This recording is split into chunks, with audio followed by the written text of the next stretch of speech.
Avis à la population, 8 Mont-Blanc vous présente la place du village.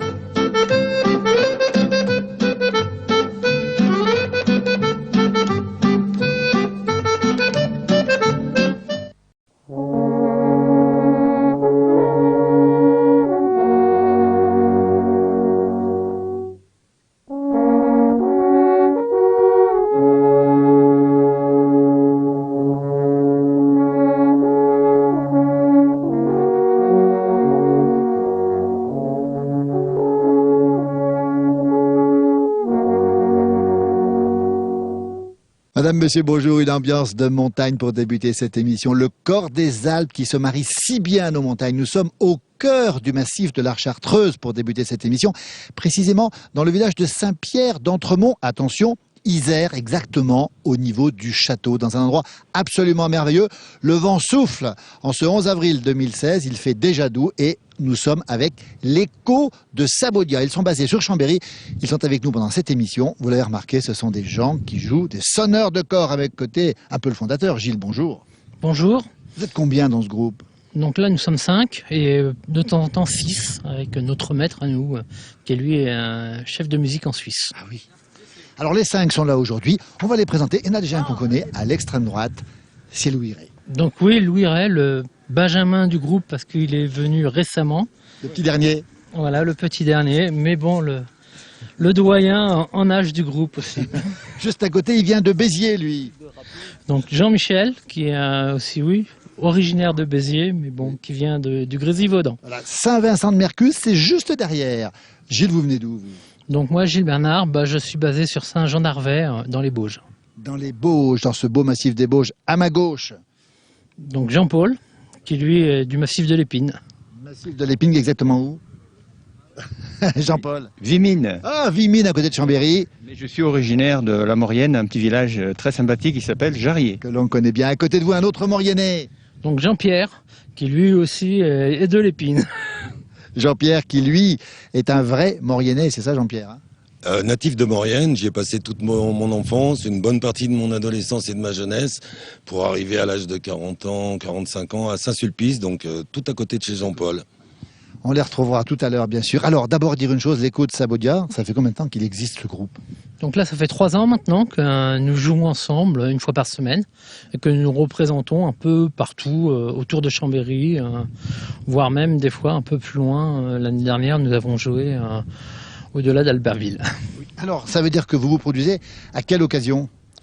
Souvent des fêtes de village ou différentes petites fêtes traditionnelles. Et puis après, on peut intervenir sur des demandes particulières, genre mariage, ou comme aujourd'hui, par exemple, sur un enregistrement, une demande de mairie. On est ouvert à toute proposition. Merci Gilles pour ces précisions. Jean-Michel, le corps des Alpes, est-ce que c'est vrai qu'autrefois on s'en servait pour parler d'une montagne à l'autre? Oui, c'était le téléphone portable de l'époque. Oui. On n'a pas inventé grand-chose, simplement. En fin de compte, c'était un instrument que les bergers utilisaient en montagne et ils avaient des mélodies extrêmement courtes, de 6 notes, 8 notes, guère plus. Et chacune de ces mélodies avait une identité. Donc il y avait une première identité qui permettait d'identifier le berger, Pierre, Jean-Paul, Jean-Jacques. Donc quand Jean-Jacques avait besoin de dire quelque chose à la vallée, il commençait par sa mélodie très courte. Et à partir de là, après, il disait 2 autres mélodies, ou 2 ou 3 autres mélodies, chacune avait un sens. Je vais pas bien, les bêtes sont malades, tout va bien. Et dans la vallée, ils étaient ainsi au courant de comment allait le berger dans les alpages. Ça se faisait où? En Pays de Savoie, en Suisse, en Autriche, dans les montagnes? On le retrouve en général dans tout l'arc alpin. C'est-à-dire qu'on peut trouver des sonneurs de corps en Pologne, on en trouve bien évidemment en Allemagne, en Autriche. Les instruments évoluent un petit peu, changent quelque peu, mais enfin, c'est quand même la Suisse qui a été le promoteur du retour de cet instrument. Ils en ont fait un outil touristique qui a été fameux et qui a eu beaucoup de succès. Et on revoit une renaissance de cet instrument. Il y a de plus en plus de gens qui y viennent et c'est tant mieux.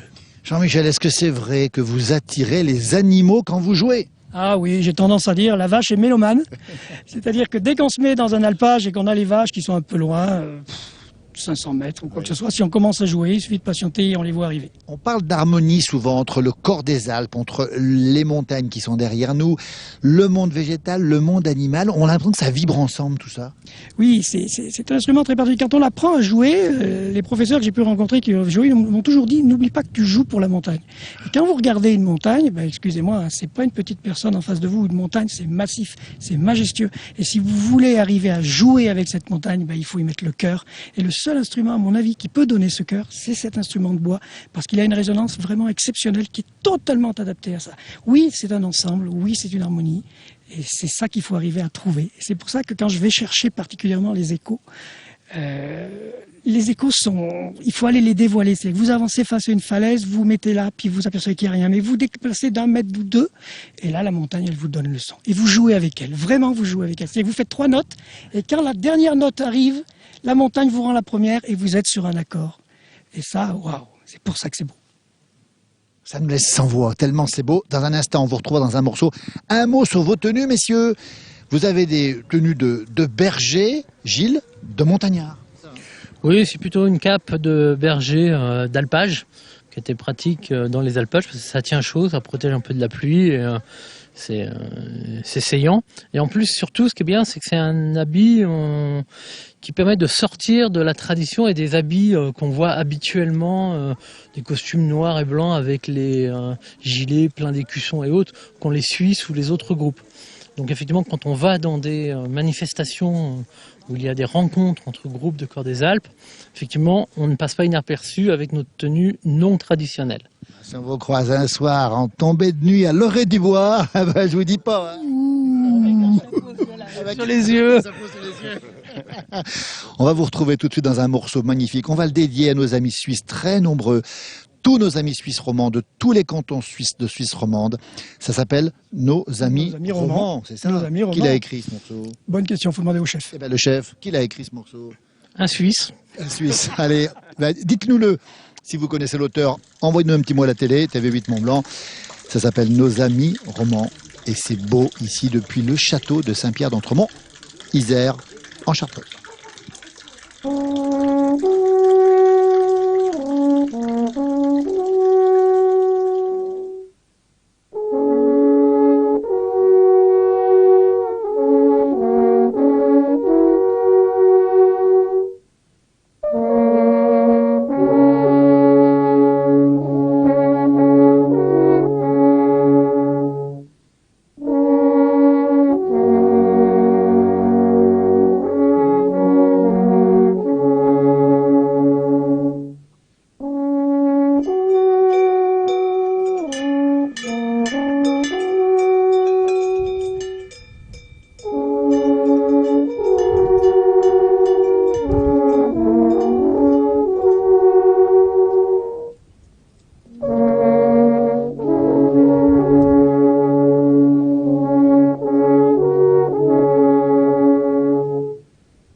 Voilà, à mes côtés maintenant, les deux Jean-Paul et Jean-Pierre. Jean-Paul, bonjour. Bonjour. Jean-Pierre, bonjour. Bonjour. Alors Jean-Paul, comment on est tombé dans la marmite? Comment on devient un sonneur de cordes?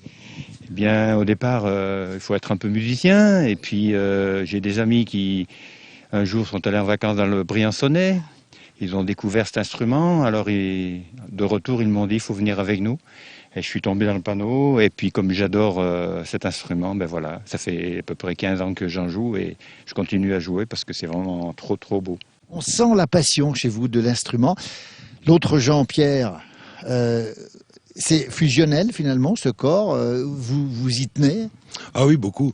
Moi, j'ai eu la chance d'avoir un chef d'orchestre pendant quelques années assez exceptionnel. Gilles était dans le même orchestre d'harmonie que moi à Challes-les-Eaux.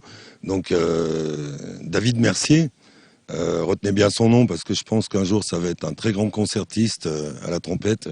Là, il est déjà en train de faire partie des tout meilleurs. Et un jour, il est arrivé à la salle avec un corps des Alpes. Et j'ai entendu ce son, je me suis dit, il faut à tout prix que j'en ai un. Gilles a fait la démarche juste avant moi. J'ai dit, bon, allez, il faut te lancer. Et c'est vraiment un son magnifique, quoi. C'est vraiment un instrument naturel. Il n'y a pas de piston, il n'y a pas de... Voilà, là, il n'y a pas de triche, c'est en live. On ne triche pas. On a l'impression qu'il est fait pour nos montagnes. Tout à fait. C'est vraiment... D'ailleurs, c'est fait dans de l'épicéa. Ce sont des bois qui ont au minimum 200 ans. 10 ans de séchage, certaines personnes qui les fabriquent vont jusqu'à appeler leur bûcheron en leur disant tu me le coupes tel jour à telle lune, et il faudra les quérir un an après à telle lune, et après c'est 10 ans de séchage minimum. Jean-Pierre, un mot, parce que vous êtes un fidèle de la place du village, TV8 Mont-Blanc, et vous avez été marqué par une séquence qu'on a entendue il y a quelques années en arrière avec Jean Roulet, qui faisait l'alambic, qui est un bouilleur ambulant, comme on dit. Il est plus de ce monde, mais s'il est resté, et vouloir vous limiter à merveille, avec l'accent, on va vous donner le micro, on va vous tendre le micro, et on va avoir une petite pensée pour Jean. Vous voyez comment ça se passe, la place du village, c'est comme ça, il y a des moments cultes qui restent, et vous le connaissez quasiment tout par cœur. On va vous écouter, tiens. Et ils veulent qu'on achète l'agneau là, à Carrefour ou ailleurs, avec des grandes étiquettes, mais ça sera de la daube, mais bon, ça fait rien, on y boira, quoi. Voilà, la montagne, l'agneau, les montagnards, en pleine moins, mais les montagnards, ils veulent l'agneau qui est forte. Alors, en général, on fait 55, voilà. Et puis c'est un médicament, l'agneau. Ça dissout le cholestérol, vous voyez. Genre, il paraît que vous buvez de l'agneau tous les jours, vous. Tous les jours, ma petite goutte de gnôle. Tous les soirs, je bois une petite goutte de gnôle, ça dissout le cholestérol et ça vous aide à digérer. C'est le Toubi qui m'a dit ça, c'est un vrai remède. Un remède des anciens qu'il faudrait continuer. Mais maintenant, tout le monde a peur de boire l'agneau. Mais il faut en boire de l'agneau. Et vous mangez de la charcuterie, je crois. Ah bah des Joe tous les jours, hein. Des Joe de l'agneau, là, un cochon de 300 kilos. 300 kilos. Ah bah ça fait juste l'hiver, hein. Voilà, c'est comme ça. Là, c'est les Joe, l'agneau, et puis et on n'est jamais malade. C'est un médicament, ça dissout le cholestérol. L'humour de l'écho de Sabodia. Allez, on remet un petit morceau encore de corps. Dans un instant, on retrouvera un de vos éminents membres, Louis Ray, qu'on a déjà rencontré avec son frère Paul Ray. Ils ne sont pas là par hasard, ils sont là pour vous. On rappelle, on est au château de Saint-Pierre d'Entremont, Isère. Merci messieurs, à tout à l'heure. Merci. Merci, à tout à l'heure. Merci.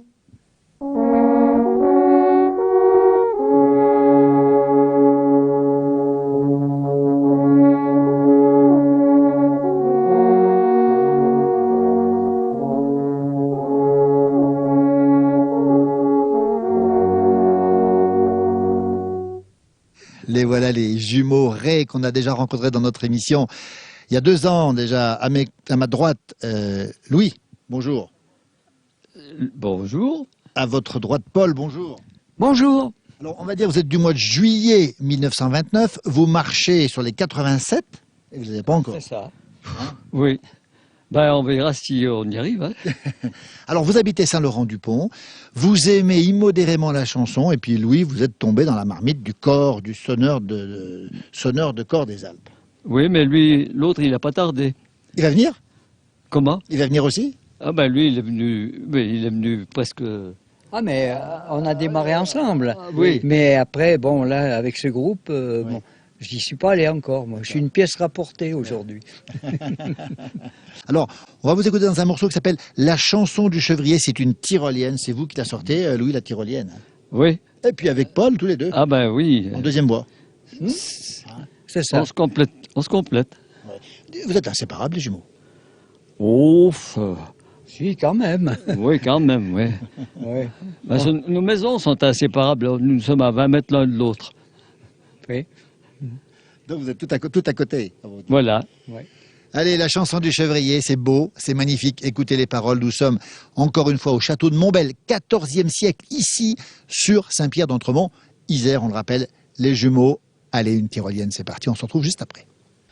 Je chante et pourtant mon cœur me fait peine. J'aurai mes 15 ans l'automne prochaine. Je chante tout seul dans les éboulis, pour rien, pour personne, tout l'après-midi. Oh,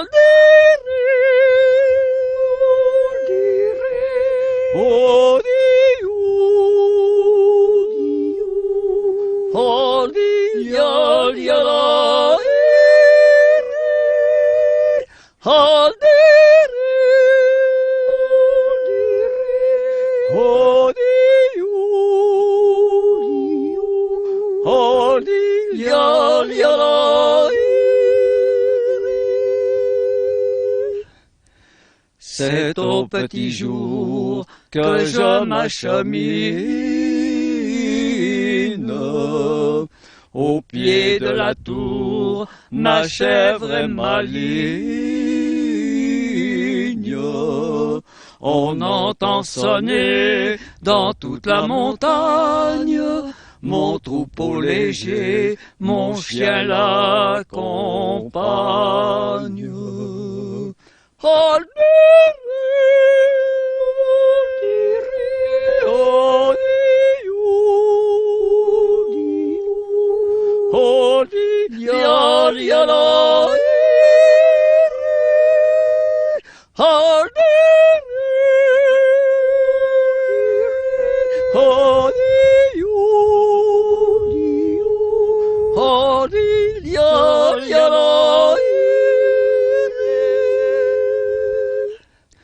le rhododendron, la belle gentiane, quand nous descendrons, ce sera pour Jeanne. J'y pense à midi, quand tout est tranquille, j'ai bien du souci, elle est à la ville. Oh,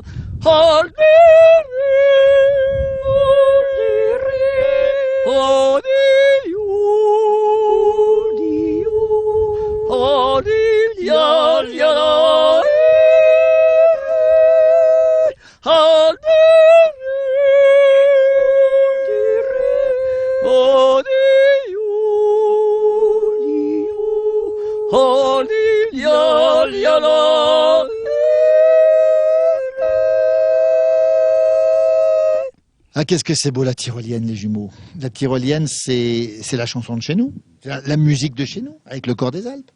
Ben, C'est surtout oui, autrichien. Hein. oui, voilà. On en a entendu beaucoup parce qu'on a fait notre service militaire Au Tyrol. au Tyrol. Donc, Oui. on a entendu des J'aurais bien tyroliennes. voulu me marier avec une tyrolienne. Je mais, suis content de votre épouse, elle vous entend, elle est pas loin là. Hein. mais ça marchait pas. Hein. Ça lui aurait refait la façade. L'humour des jumeaux raies. Justement, alors, la tyrolienne, quand on l'entend, quand il y a la montagne, on a l'impression d'être un peu au paradis. C'est quelque chose qui est fait pour nos montagnes, hein, c'est ça. Ah oui, oui, il faut pas la chanter n'importe où. Hein. Oui. Ouais. Ce qui compte, c'est le cadre. D'où ça sort la tyrolienne? Parce qu'on vous entend, vous avez entendu. Cette voix, elle vient d'où? On sait d'où elle vient Est-ce qu'on a un aïeul qui a fauté dans le temps avec les Tyroliens? J'en sais rien, hein, parce qu'on dans la région, on a été envahi par les Autrichiens. Hein. Oui. Et alors, va savoir. Et alors cette voix, il faut la sortir quand même, c'est pas évident. Ça. Comment on fait? Ouais. On s'entretient. On s'entretient, mais non, mais nous avions notre frère aîné qui chantait justement le Pâtre des montagnes, qui nous l'a prise. Voilà. Ah oui. Et puis, ben, on a essayé de le suivre. Le secret de la bonne humeur pour être en bonne forme. Hein. On rappelle que vous êtes encore dans le groupe, Louis, dans le groupe La Savoie chante encore, il n'y arrive plus. Oui, aussi, oui. Ben, je me partage un peu entre les deux, quoi. Et la chorale de Saint-Christophe. Oui. Tous les deux. Ah oui, oui, Bien sûr. bien sûr. Oui, oui. Lui dans les ténors, moi dans les basses. J'ai pas vraiment la voix de basse, mais enfin, il en fallait un, alors j'y suis allé. C'est quoi votre secret, les frangins, pour être en aussi bonne forme, et puis de bonne humeur, et puis plein d'humour, hein?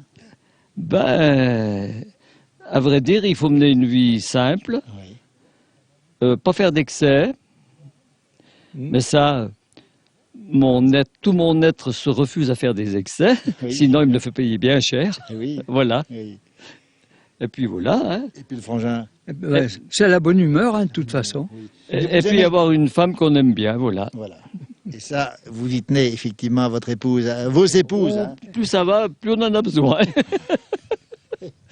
On va vous écouter dans un très beau morceau que vous avez composé sur l'air de Gabon, hein, c'est du côté de Novelle. Pas tout à fait, un petit peu transformé. Non. Oui, Avec des paroles à vous, ça s'appelle Chartreuse. voilà, c'est pour mettre en valeur notre pays. Eh bien, c'est fait, on vous écoute, écoutez bien, c'est tout simplement magnifique, écoutez bien. Chartreuse, que tu es belle quand vient le printemps, la neige rebelle et le ver naissant. Ravissent nos yeux, embaument les lieux, mêlons nos chansons à la joie des pinsons. Écoute mon appel, liaïri, laïri, ouri, ouri. Dans le fond des vallées, tout reverdit, les ruisseaux chantent dans leur riz. Le personnage du sol jaillit, ce n'est partout que gazouillis. Le troupeau dans l'enclos bondit, Jean-Pierre tout énamouré court vers sa bien-aimée. Et dans le soir, au silence profond, quand la lune éclaire le vallon, la voix du corps sublime monte à l'assaut des cimes.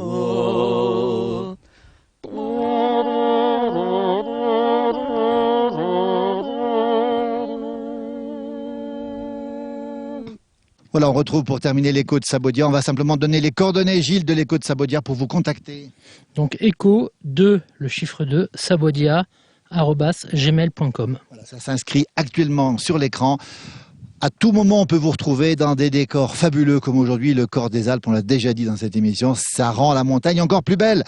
Alors on va remercier aussi Madame le maire de Saint-Pierre d'Entremont, Savoie. Soyons prudents, Madame le maire, bonjour. Bonjour. Parce qu'on devait faire ça au cirque de Saint-Même, le beau cirque de Saint-Même sur votre territoire communal. Voilà, sur la commune de Saint-Pierre d'Entremont, Savoie.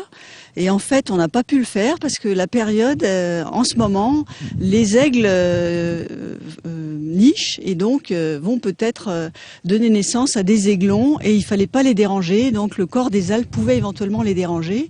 De ce fait-là, on s'est déplacé, on a traversé la rivière pour aller sur le site, ce beau site du château qui est à Saint-Pierre d'Entremont, Isère, avec l'accord du maire Jean-Paul Petit. Voilà un début de collaboration qui pourrait peut-être aller un jour, on n'en dit pas plus, à un rapprochement des communes, peut-être une fusion, Madame le maire, on n'en dit pas plus. Hein. Ah bah voilà, c'est peut-être un signe du destin. On va finir cette émission en remerciant Louis Rey, merci Louis, les jumeaux, Louis et Paul.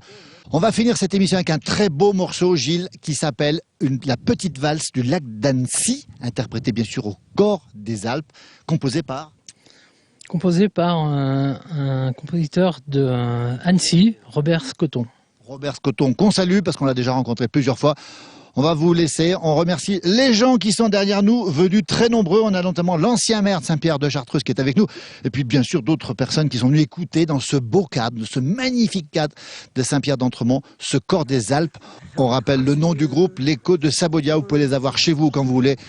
Ils sont remarquables avec leurs robes, leur tenue de berger montagnard, berger pyrénéen, mais aussi berger alpin, bien sûr. On finit avec ce très beau morceau. Merci à toi, Gabin, derrière la caméra. Merci au public, Madame le maire, merci. Les jumeaux, merci. Et à très bientôt pour une prochaine émission. Venez ici au cœur de Chartreuse. L'endroit est absolument magnifique. Le château, le cirque de Saint-Même, le gué vif à découvrir sans modération. À très bientôt. Merci beaucoup. Merci.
Avis à la population, 8 Mont-Blanc vous a présenté la place du village.